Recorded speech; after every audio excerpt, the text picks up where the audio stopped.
Hello, everyone, and welcome to the second of the Intelligent Community Forum's webinars on the new connected countryside.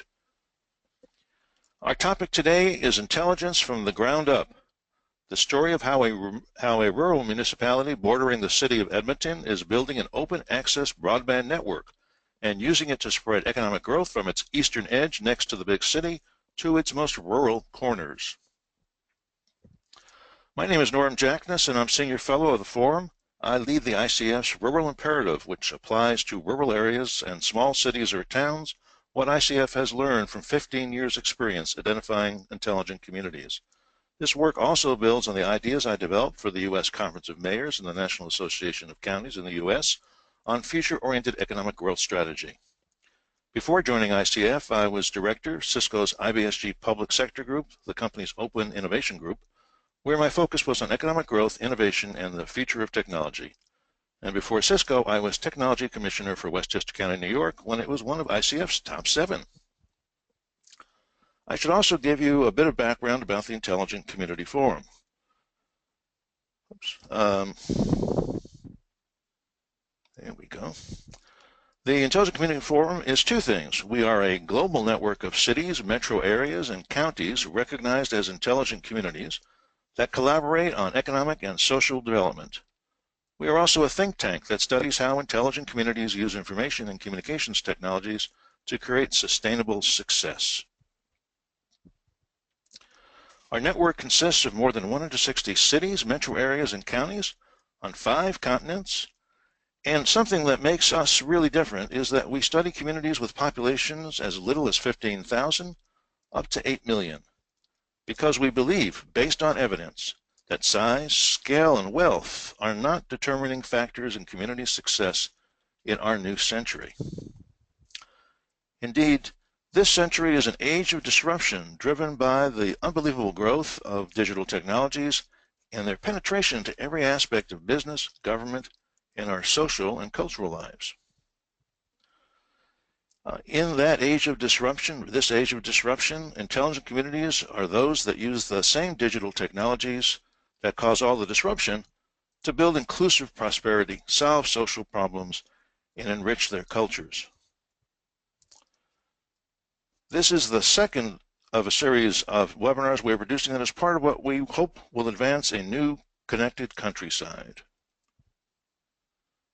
These are virtual conference events that focus on one of the biggest challenges of our time, to re-energize the economies of rural regions, to help them retain talent and grow businesses that provide good incomes, and give their cultures a global sounding board that reinforces their relevance. We look forward to growing it into an online platform where the community leaders, residents, institutions, and businesses of rural areas can connect and exchange advice, share resources, and attract mutual investment. It's a big, hairy, audacious goal, and we are continuing to advance it today. Experts at the UN tell us that most of us will be living in massive cities by 2050, where no doubt we all will be as happy, connected, and frantically busy as the young woman on the left. And that will doom our rural areas to stagnation and decay, where folks will live in shacks. The next generation, like the young woman on the right, will move away, and the old folks will gradually die off. That's the typical vision, and we think it is completely outmoded. The broadband revolution offers rural areas the chance to overcome the barriers of smallness, remoteness, and lack of connection among people. And many of them are grabbing that opportunity. In reality, the biggest success factors powering growth in both urban and rural areas are infrastructure and imagination. Cities have always led in part by virtue of their infrastructure, which is easier to fund and build when it can serve millions instead of thousands. But the infrastructure of the 21st century isn't your grandmother's infrastructure. This chart shows the cost per kilometer to install a paved road, a water main, an electricity line or gas main. Roads are really valuable, but also really expensive. The other classic kinds of infrastructure are cheaper by far. But even cheaper is the infrastructure of broadband communications, whether wireless or fiber optic networks. Some of our most innovative rural communities are exploring that fact to equip themselves with high-quality digital infrastructure and then leveraging that to attract investment to create opportunities, to grow their economies, and to connect people to the world. It takes great imagination and a lot of determination to pull that off, but imagination is likely to be found in the small, smart places of the world as it is in the big urban centers. The result is a unique new opportunity, innovative, investment-ready economies that also offer the quality of life of the countryside, natural beauty, clean air, peace, quiet, and neighborliness, things very hard to find in a bustling urban core. So we're going to dive into an example of one of those today. But first, a few housekeeping notes. All attendees will be in listen-only mode at this point. Q&A, you can submit questions using the questions panel. Recording the webinar will be available on ICF's website later on. Technical support in the U.S. at least is toll-free in North America, 855-352-9002.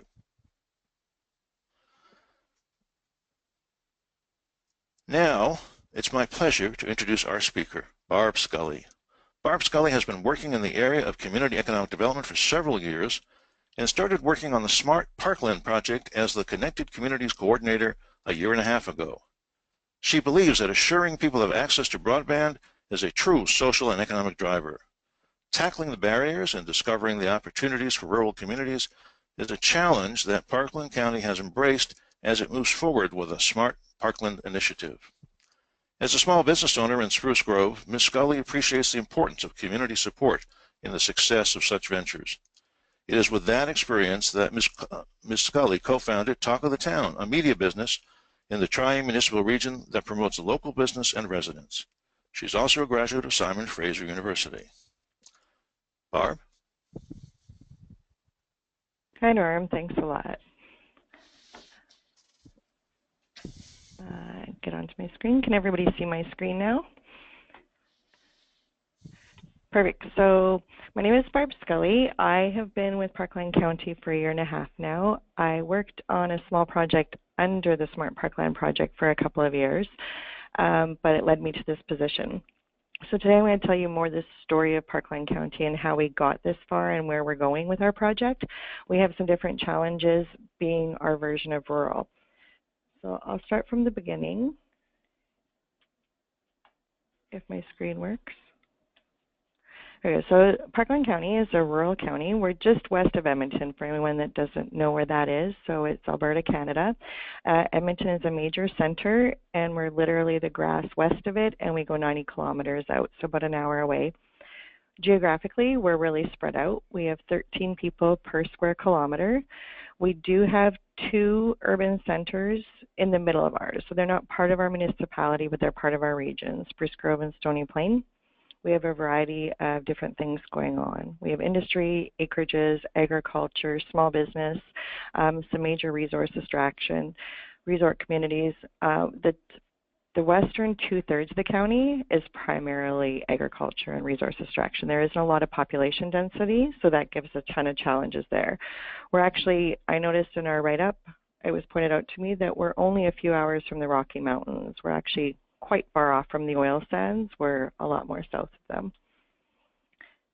So Parkland's had a ton of issues like any other rural community. We have a ton of industrial growth going on.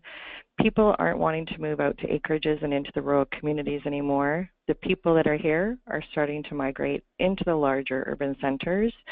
And the people that are staying for now, the rural residents, the businesses, they really need high speed. They want it for education purposes, for business purposes, and just for lifestyle purposes. And then we have our whole agricultural sector, and they're getting a lot of pressures from the urban encroachment. So why would we want to become an intelligent community? So we were one of the top 21 communities, and we were really lucky. The original founder of this project had taken it to our council, and they really bought into it. They understood that if we wanted to be a rural resilient community, that we needed to go forward and create broadband opportunities.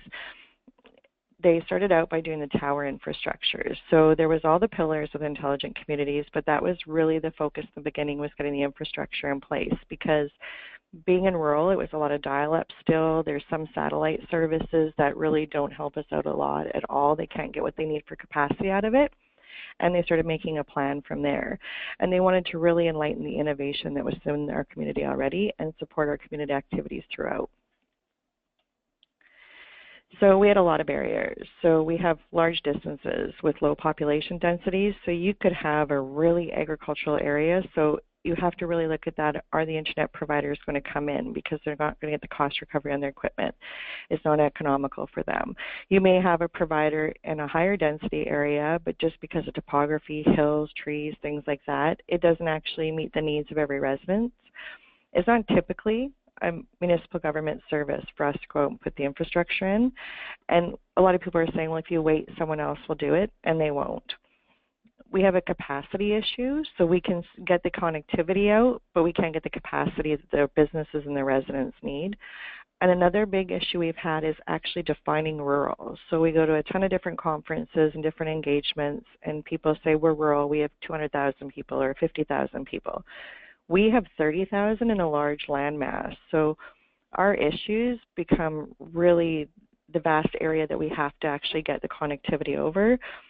Like when you go into rural things, they may have a sensor that's gone down or fiber issues. For us, being we're only on a tower and going with the backhaul system, we have things like we get calls that cows have knocked over our fences and that we actually have to pay to repair, and they've rubbed themselves down on the guy wires and we're repairing those. Like, we are truly a rural issue. So it was 2014 that we became a Smart 21 based on the pillars that most people on this call know already: broadband connectivity, knowledge workforce, innovation, digital inclusion, sustainability, marketing, and advocacy. So we took those and we just took the pillars, and for us to tweak them for our community, we just changed them a little bit. We made connectivity, and capacity because we had such capacity issues. We did broadband economy and knowledge workforce, innovation, social inclusion, which includes digital inclusion, life cycle maintenance and sustainability, because we wanted to make sure that we could actually sustain our infrastructure that we were creating, marketing and advocacy, and environment. So we really worked on that with our community to start promoting and having these pieces to make sure our residents know they can learn, create, and innovate within Parkland County. If we go through our different models that we have, so we started with connectivity and capacity, and we have an infrastructure model, and we've used the utility model. We've created 20 towers. There's one missing on this map, but we've placed them throughout the counties. They're tier 1s, 2s, and 3s. They range from 350 feet to 100 feet. We have backhaul connections. We're making sure everything's technology neutral, and we're trying to create a network. And now we're looking at creating a fiber strategy in 2017 to see how do we start tying that together and make sure it really is truly working like a network. When we looked at, for us, the broadband economy and knowledge workforce, we want to make sure that our home-based businesses were supported and people had access to distance learning and webinars for business. So we create programming. We either have in place or we are creating things that all support this. So we've joined a virtual farmers market, so our residents can actually have a place online to have that showcase and have that online selling feature there. We're working on STEM learning with our libraries. We have 5 really rural libraries, being they are so spread out and they have small population going into them. So being not every library could afford a maker space, which gave them a disadvantage against the urban centers, we created a mobile maker space, and it's in a case and they can take it library to library. We're looking at different things for the economic development driver that it can be, that we will make sure that we have investment attraction pieces in, especially some of our major corridors, and even down to agriculture. We're exploring different ways that we can bring technology into the field and workforce training for other people. Our next pillar for us was innovation. So we're really looking at different technologies to support the rural businesses, and even simple things as meetups. So urban centers have lots of meetups and things for innovators and our traditional geeks and nerds and people exploring technology. Those are harder to find in a rural setting because everyone's spread out, or being everything is online. They don't need the physical connection all the time. So we're going to try to create those spaces for them to come. We have different events, like Tech Fest is one we've had 3 years in a row now, and it's a trade show style, and it brings the technology to the residents and businesses. So you could have everything from a computer store to a blogger and all those pieces. things like interactive tourism opportunities. Being rural, that's an economic driver, we're looking right now at some virtual reality options that are there in order to encourage that as well. We're looking at having a makers fair in the spring.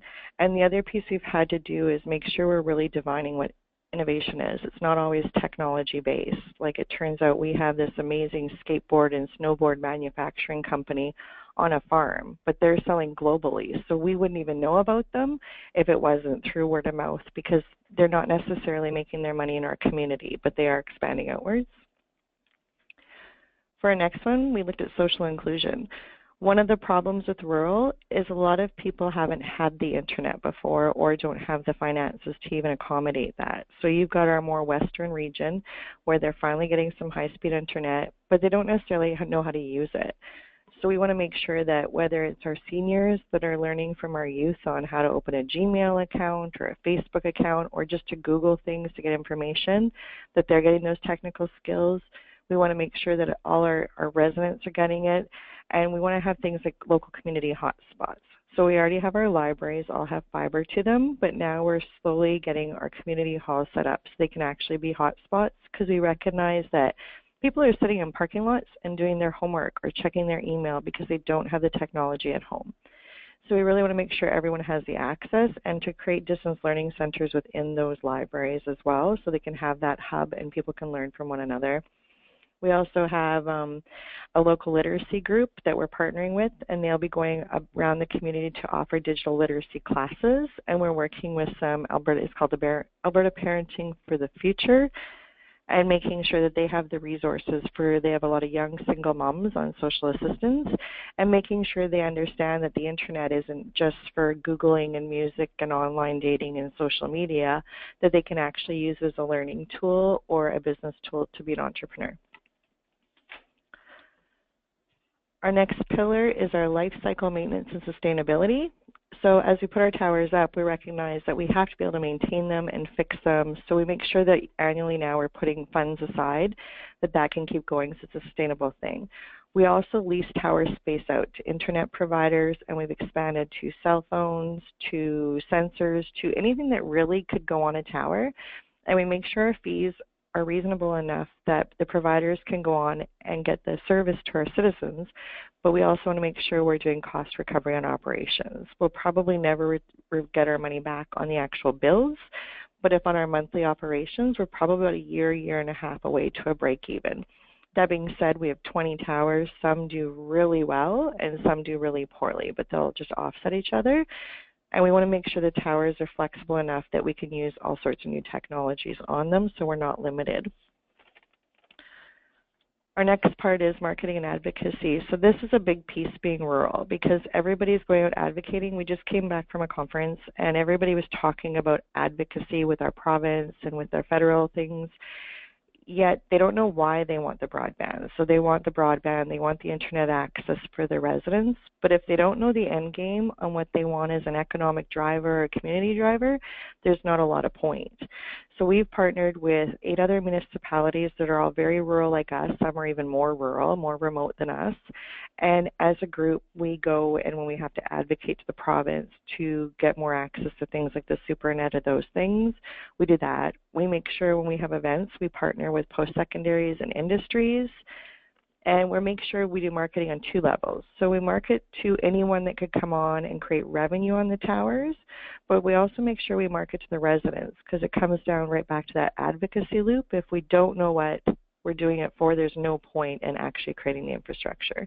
And we're looking at more ways to do online and interactive public engagement so that we can go to the residents instead of trying to draw them into us all the time. For our environment platform, we're looking at different programs to assist farmers and ranchers to increase ecological goods and services and improve their farming practices like the ALICE program. We're taking a look at carbon credits to improve tower installation practices. We do the traditional e-waste roundups. We've done some really fun things. We've now purchased 2 benches that are solar and they actually charge your phones, and we put those in public spaces so that people can enjoy them. So some of the things we learned by being one of the very rural communities out here that is doing this, you can't just say you're a smart community, and we can't just put the infrastructure in and think if you put it in, great, now we're smart. You actually have to look and do a needs assessment on what your residents need. And much like an urban center, different pockets of residents have different needs. So to make sure you're meeting those through training or workshop or services, so we really try to capture that. How you bring it into your organization. So if we can't get the buy-in from our council and staff, we're definitely not going to get it externally. So we're very fortunate that our council gets it, but getting everyone to use the technology and explore it and bring us ideas and us take ideas out. That, and now we're really working on creating that culture in the community of innovation. So we want to actually draw people out and say you're an innovator, and we want to celebrate that. And it's not just about technology. Taking the holistic approach and making sure it's a flexible platform. So we have things like some of our towers have providers on it, and the changes they've even had to do in the equipment they're using in 5 years, the technology being so rapid, and making sure that the technology we are putting in can accommodate it, so we're not always 5 steps behind. We want to make sure we're keeping up the times. 5 years ago, nobody thought about the cloud and the capacity and Netflix and gaming and all these things going to the level they did so rapidly. So now we have to adapt to that. So we're taking different things like looking at how close is fiber to our towers, which towers already have fiber to them, and start creating that network better. And just trying to be collaborative with our surrounding neighbors, externally, everyone we can actually collaborate with, we do. And really looking at how we design our rural communities. So for our communities, we have 12 hamlets and villages. So a lot of those have died off over the time. So things like we have an area called Entwistle, and it's quite far west. It's on a major corridor. It could be an economic driver, and it could support really great businesses. But how do we get the fiber into it, and how do we start looking at making that a really smart area of our community and designing around that? If we go into a hamlet revitalization, identifying which hamlets that we could actually make sure we bring the technology in, it might drive us to have brick and mortar or home-based businesses or more education pockets.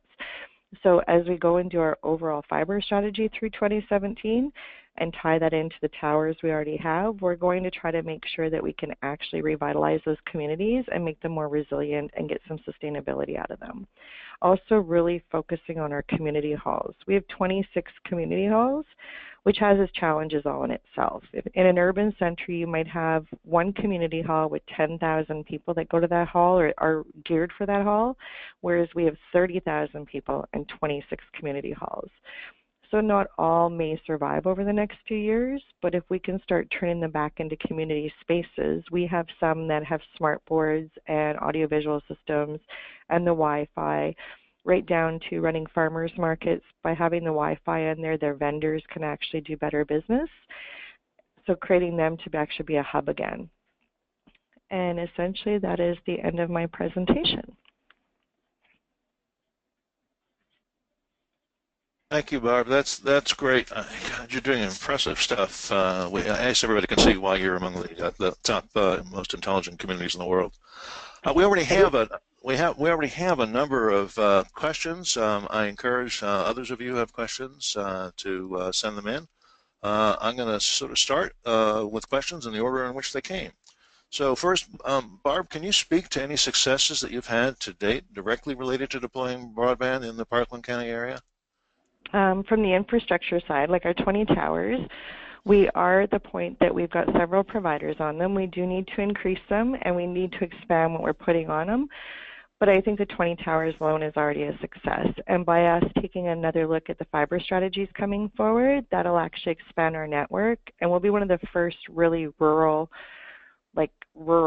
communities that will actually have that infrastructure in place. Interesting. Okay. You said that people, this is the second question, you said that people are drawn to large centers from Parkland County. Have you done a survey or a study about why people or companies decide to stay in Parkland County? Is broadband seen as an attractor or part of the solution? I don't know if they've done a survey before I came in-house. I've only been here a year and a half, but I know through conversation, even since I've been here, one area that we don't have great coverage or capacity in, I had a realtor, she worked from home. She had to move back into town because she couldn't even upload her files. So there was no point in her having a home-based business, which a lot of the businesses out here are, being we don't have malls and those types of things. So she just moved back into town. And just the feedback as you go through with the residents and the younger generation and even the older ones, that they're recognizing that their kids and their grandkids have moved because they need to go to post-secondary or for job opportunities, but even keeping them connected to home by not having the soft skills that come with actually having the internet or lack of. Okay. This is a common question in rural areas that are nearby big cities. So the question is, can you speak to the advantages Parkland receives by its proximity to Edmonton in terms of skilled workforce and established industry or even other things? Well, we do have a really large industrial park within our region. We have 3, but one's quite developed. So we do get a lot of skilled workforce coming into there. But if we want to increase that and keep it growing, we need to create our own workforce as well. And we need to shift some of that more west, like further away from the urban center, because where that is really close to Edmonton, like it's within 6 minutes. So it's right on the doorstep. But when you go further west and there's less job opportunities and you have the issues we've had this year with like the oil industry, oil and gas, you want to make sure that people are diversified. And if we can create that, that would be amazing. But as much as we bring people in from Edmonton for our workforce, they take them out to Edmonton as well. And essentially, if you're rural and people are driving to the city for work, they're also spending their dollars there before they come back out. Right. Right. So the next question is a little bit more quantitative, I guess, version of something I think you spoke about. And this is the question. For a rural area, you have a lot going on, or is possible. Are you able to measure the value of these activities in attracting jobs and investment and in retaining and attracting people to the area? I guess this is a question about the kind of metrics you might use for your success. Actually, if you ask me, in several months, we'll be starting to collect them. We're just setting up our KPIs now for our areas. And so once we get a handle on those, we'll make a baseline. So prior to this, we've never had a true baseline on this project. It's been kind of take the pillars and start fitting in projects under each pillar. So now, between now and New Year's, we're creating a KPI system, and we're going to have some tracking measures. So by this time next year, we'll actually have a baseline that anybody's welcome to see. Good. Okay. Next question. You've mentioned marketing and advocacy. What kind of marketing are you actually doing? Are you using social media, web-based promotion, print, speaking events, etc.? What are you doing? All of the above. So for marketing to the internet providers, we were trying to do it ourselves in cold calling, but of course there's a lot going on. So we've hired a firm that deals in vertical real estate right now, and they're doing some of the marketing to the internet providers. And the ones that are already on the towers are pretty good. They're consistently coming back, and as they have enough revenue, they're going on to those towers. When it comes to the resident piece and the business piece, we are doing Facebook, Twitter. We'll be looking at Instagram and Pinterest in the 2017. We're doing speaking engagements. We host a lot of events, and we've done a whole marketing campaign with Learn, Create, and Innovate, and we've done an infographic for each and a video for each so that they can actually be engaged and use those pieces.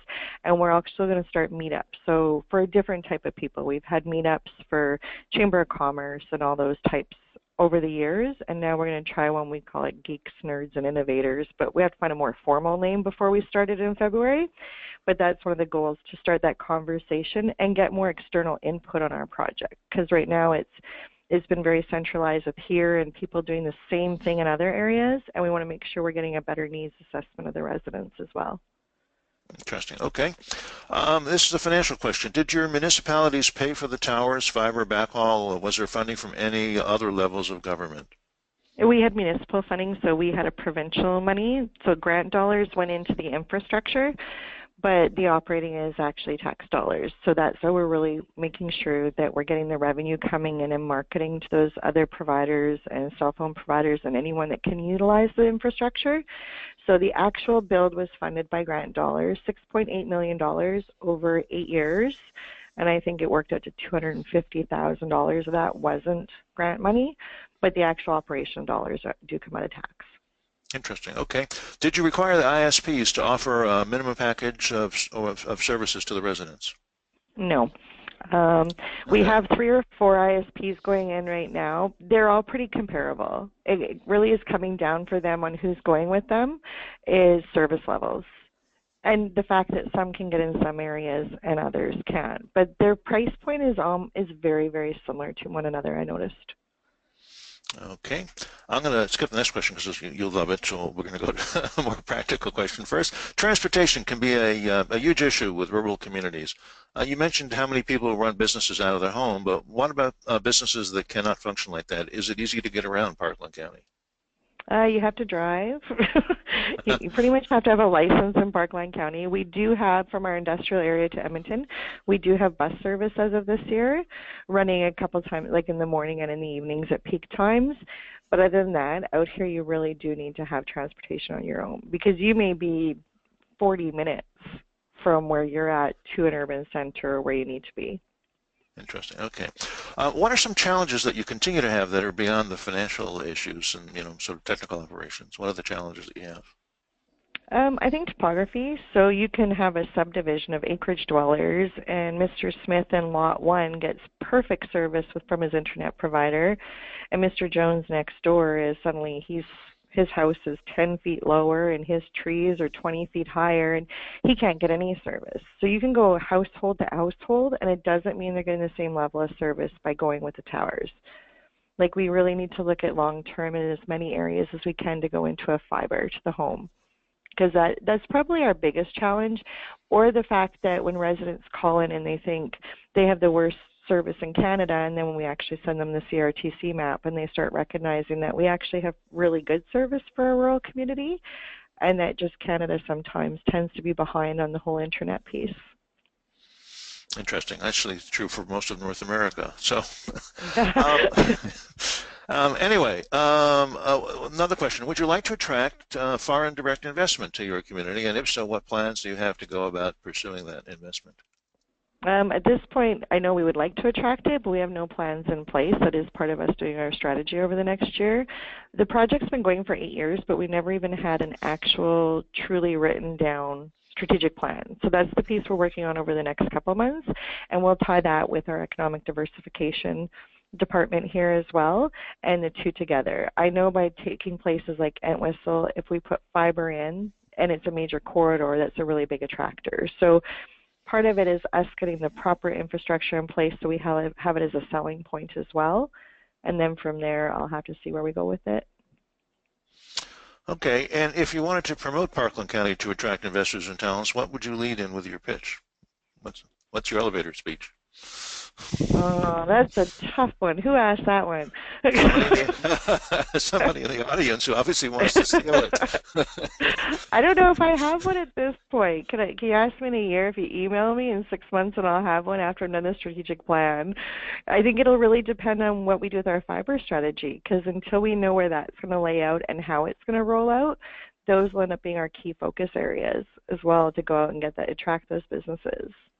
Okay, one question I think you mentioned this before, but just to make sure people understand, how many towers have fiber to them right now? Right now we have 20 towers. 5 have fiber to them. We've been talking to some of the larger organizations like TELUS and Bell, sorry guys. And TELUS hasn't got us their map yet, but Bell has identified 4 areas that they have fiber within 6 kilometers, and TELUS is going to do the same for us, as well as now TELUS is co-locating on 2 of our towers. And every time they do, they tie their own fiber in. So now when we go to do our fiber strategy, we can actually look at more pockets of fiber throughout our county, because before that you had to rely on the SuperNet or what you already had. And now it's opened up like twice as many areas and handholds that we can get into now. Okay, I'm going to ask the question I sort of held off because I think this is a good opportunity. This question begins by saying, impressive rural program. I thought you'd like that compliment. Thanks. Have you thought of sharing your stories and solutions with other rural communities beyond the greater Edmonton region, for instance, to share with international rural communities? Yeah, we're actually, part of our strategic plan will be doing that, and we're making kind of a handbook, like a guidebook. It'll be a living document so we can keep adding to it, but that's part of our 2017 strategy, is to actually create that, and it'll all be open for anyone that wants access to it, and we'll have it online. So it's part of the Okay. creation process too. And I would add, I think if you look at your screen, in addition to the worldwide ICF movement, there's actually an intelligent community forum in Canada alone. And that's one way that I see a lot of intelligent communities in Canada are sharing ideas, so I thought I might point that out. Yep, and Um, through the newsletter as well. yeah. Okay. If you had the choice, this is the next question. If you had the choice, would you recommend a county invest in towers or go straight to investing in fiber to the home instead? Where are the dollars best spent for return on investment? That's a tough one. If you have a community like ours, you can't do fiber to the home everywhere. Like our fiber will come off our towers. So if you take like a subdivision area, so we've got one area we're looking at, and there's fiber to a tower away from that. So trying to figure out how to do this visually without you guys being able to see my hands. We have one tower that has fiber going to it, and then probably about 20 kilometers away, we have another tower that's right in a high-density subdivision area.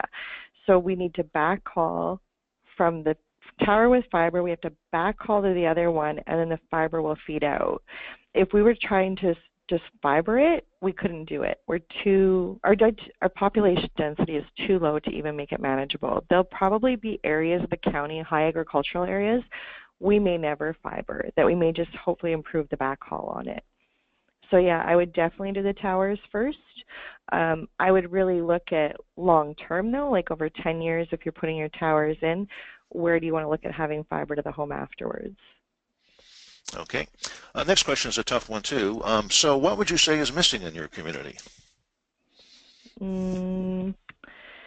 I think the uptake, getting the residents to realize the municipality and what we're doing. So part of that is through our marketing that we always have to step up our game and get better at. It's only been a year and a half that we've been really marketing to the community. But you have some residents that are used to having the internet, so they take it for granted. And then you have the other ones that wonder, what the heck are we doing in the first place and what does it have to do with us?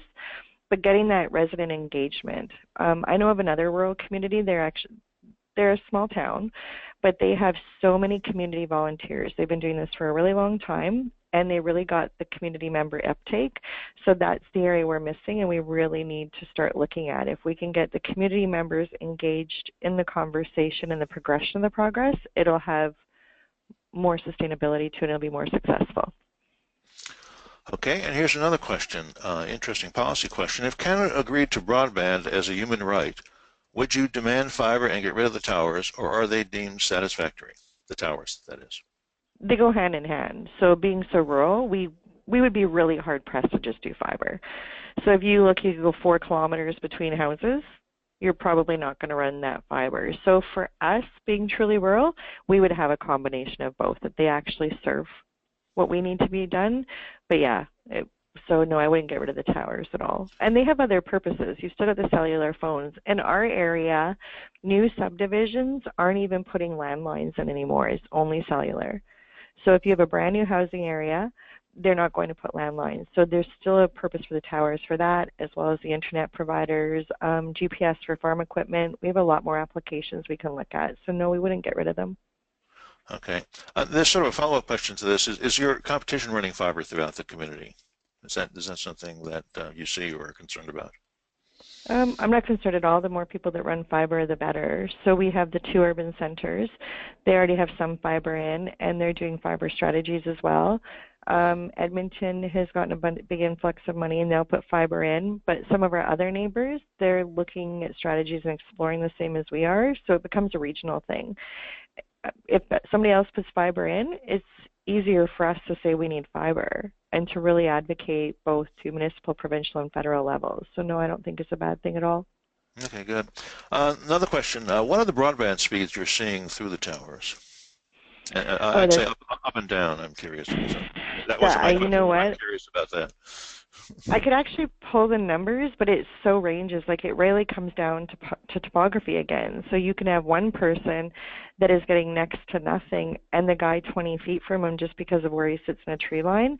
I don't actually have a tracking system for that either at this point, but I could put out to my providers, and I could actually give it to you to send out if you wanted, or post it onto the newsletter. Okay, that's good.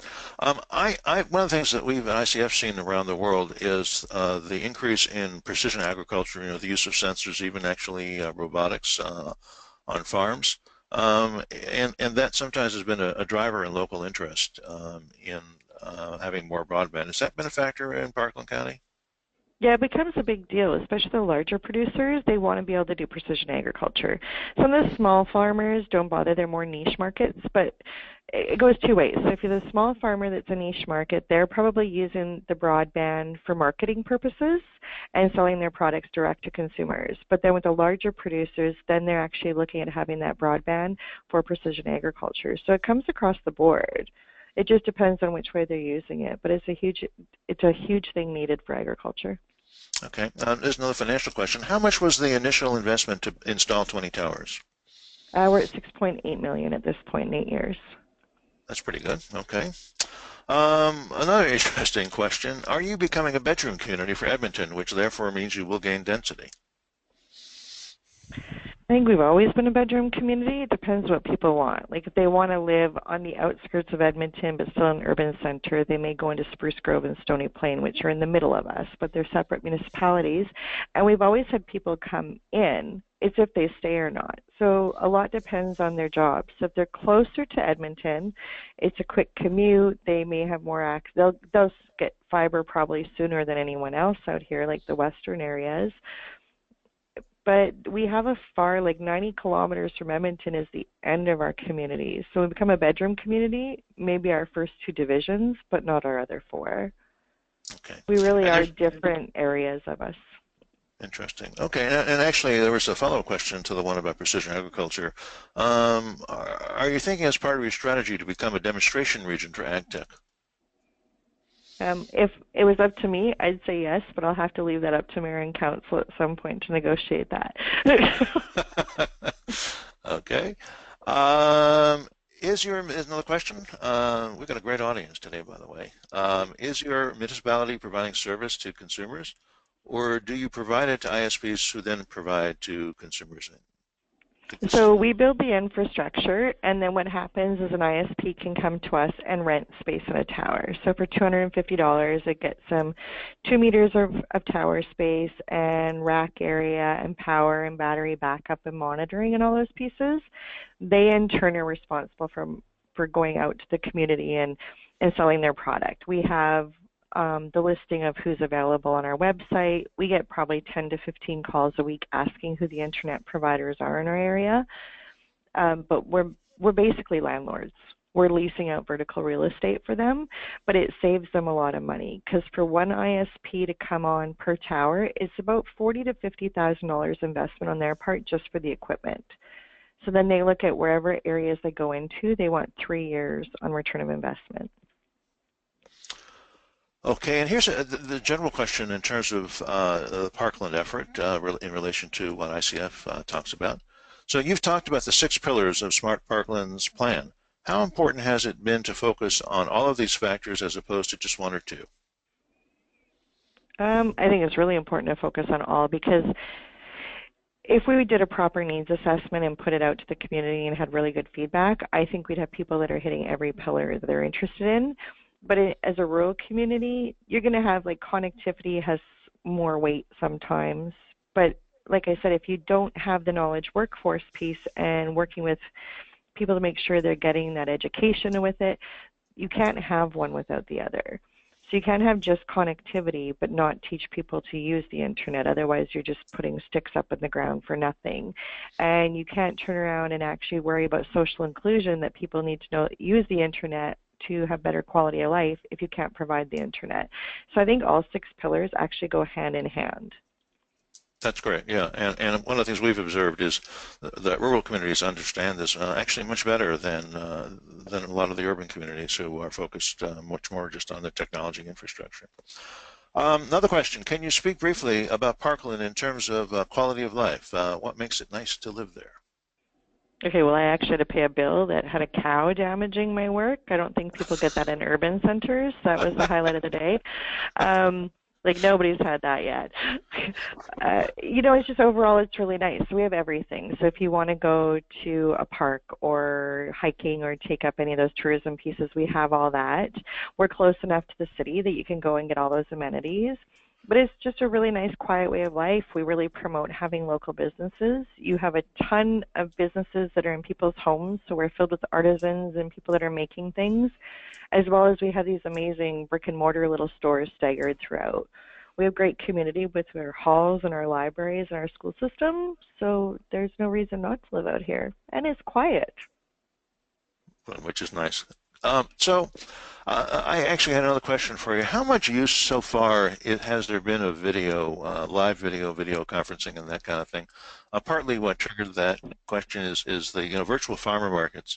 There are a couple of places that actually use video of the farmland for community supported agriculture, so the people who eventually eat this stuff can see it growing. Is there anything like that going on there? Any other uses of video now that you have broadband? Most of the video has been just for advertising purpose, but funny enough, because we bought a really fun Mondo board for the office now, so we can do some great video conferencing. So we thought we'd start internally. So last week I sent out an email to everyone within Parkland County that works here and says, who wants to learn how to do video conferencing? I've hired an instructor. She's willing to come in on the 8th of December and teach you how to host your webinars so that we can get our services at county really out to the residents, like how to fill out a development permit. Really anything, any department could use it. We had so much response internally because they've been asked for it that we increased it to 2 afternoons because we couldn't fit everybody in one day. I think we have 26 staff registered representing every department except for 2 within the organization at this point. So agriculture wants to do webinars and assessment and all those things. And then now we're also looking at, we're working with a lady that does virtual reality. So for tourism, she's going to come, and we have one fantastic park that gets used in the winter because anybody that's ever been to Alberta, we have a lot of winter. So we can't just focus on summer things. So to do different activities. So she's going to come out and do a virtual reality piece for the park that we can use for tourism and promoting that. So it's suddenly just coming to be that people are recognizing they're taking webinars, because everybody here takes webinars because there's a lot of distance learning that goes on. So now we're flipping it around so that we can start giving webinars and using the video conferencing. Fantastic. So just to wrap up, for those communities who are on this webinar who are not as far advanced as Parkland County is, what would you tell them to start with in sort of the first 6 months of an initiative of this kind? I think take the pillars and make out a wish list with all the pillars that are there. Take the 6 pillars, make a wish list if you could have a perfect world. What would you like to do for your community when you look at your community within those pillars? And then take another look and see what could you actually do right now. And then build it up from there. A lot of the stuff we do, we go to the ICF conference and we see people with these giant data centers and these really cool things. And we're just as proud that if we can run a distance learning night out of our library, because that's where our community's at, and very grassroots, and build it from the bottom up. So I think you just got to make a wish list and then figure out where to start and just ready, fire, aim. Fantastic. Okay, Barb, I'd like to thank you very much. This was an excellent and in-depth presentation. I hope everybody in our audience found the webinar useful and that you gained some insights that you can use where you live. For those of you who would like it, there will be a recording available later on the ICF website. And we invite you to join us for future webinars about the new Connected Countryside, which will begin in 2017, and we'll be announcing them soon. Thank you again, and the best of luck to all of you in your similar initiatives. Thanks, Matt.